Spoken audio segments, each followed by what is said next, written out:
نبی پاک علیہ الصلوۃ والسلام کی شہزادی ہیں، اپنے ہاتھوں سے گھر کا کام کرتی ہیں اور ہاتھوں میں چھالے پڑ جاتے تھے، بعض اوقات جسم پر نشان پڑ جاتے۔ تو مولا علی شیر خدا نے بی بی فاطمہ رضی اللہ تعالیٰ عنہ سے کہا کہ اے فاطمہ، نبی پاک کے پاس کچھ غلام اور کنیزیں آئے ہیں، اب وہاں جا کر ان کے پاس کوئی غلام ساتھ لے آئے تاکہ گھر کے کوئی کام کر لے، کوئی کنیز آ جائے۔ تو آپ گئیں تو کہتی ہیں نبی پاک کے ساتھ صحابہ بیٹھے تھے، تو میں نے بات نہیں کی، میں گھر آ گئی۔ نبی پاک علیہ الصلوۃ والسلام شام خود تشریف لے آئے، فرمایا کہ اے فاطمہ کیوں آئی تھی؟ تو کہتی میں نے عرض کی حضور گھر کے کام کاج کے لیے کوئی خادم مل جائے۔ تو سرکار دو عالم علیہ الصلوۃ والسلام وہ خاتون جنت جن کو فرمایا کرتے کہ میرے جگر کا ٹکڑا ہے،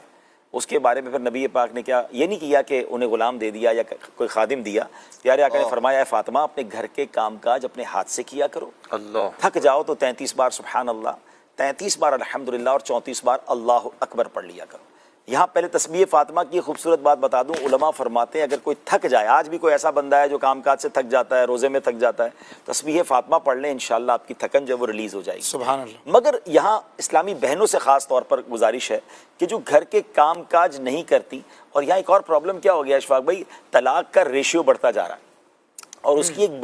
ایک وجہ یہ بھی ہے کہ ہم نے اپنی بچیوں کو گھر کے کام کاج سکھانا ہی چھوڑ دیا۔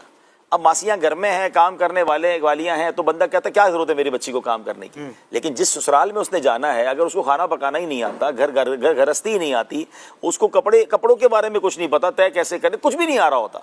اتنا کوڑا اپنی بچی کو رکھتے ہیں کہ بعد میں نیکسٹ لائف میں اس کو مشکل ہو جاتی ہے۔ یہاں ماں باپ کو بھی چاہیے کہ بے شک اللہ نے آپ کو نوازا ہے، آپ کے گھر میں ملازمین کیوں نہ ہوں، آپ بچی کو گھر کے کام کاج ضرور سکھائیں، کیونکہ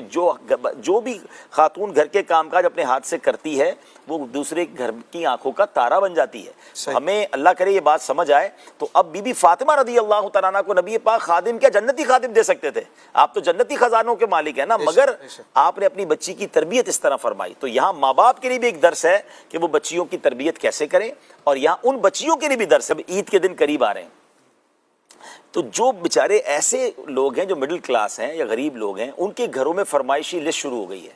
کہ ہمیں عید کے دنوں میں یہ بھی چاہیے، یہ والے کپڑے بھی چاہیے، تو یہ بھی چیزیں چاہیے۔ اب وہ کہتے ہیں ہمارا کھانا مشکل سے پورا ہو رہا ہے مگر گھر کی طرف سے کچھ بھی ہو جائے ہمیں چاہیے۔ تو یہاں میں عرض کروں گا کہ میری وہ بہنیں مجھے اگر سن رہی ہیں، گھر کے افراد سن رہے ہیں، خاتون جنت رضی اللہ تعالیٰ عنہ کی سیرت کا صدقہ لیجئے کہ اپنے ہاتھ سے کام کر رہے ہیں، اور نبی پاک کے فرمانے پر خدا نہ خواستہ انہوں نے آرگیومنٹ نہیں کیا، انہوں نے صبر کے ساتھ زندگی گزاری اور پھر بھی اپنے ہاتھوں سے ہی کام کیا، اور جس کو کہتے ہیں نا کہ ڈیلیبریٹلی فاقے والی، غربت والی، دانستہ زندگی گزاری۔ آپ کے لیے تو جنتی خزانے آ سکتے تھے مگر آپ فاقوں میں رہا کرتی تھیں۔ تو یہاں میری ان بہنوں سے گزارش ہے کہ اگر آپ کے گھر میں کوئی آپ کے بچوں کے والد ہیں یا آپ کے اپنے والد ہیں یا بڑے بھائی ہیں اور ان کی اتنی حیثیت نہیں ہے اور آپ کو آپ کی پسند کی چیزیں نہیں وہ لے کر دے رہے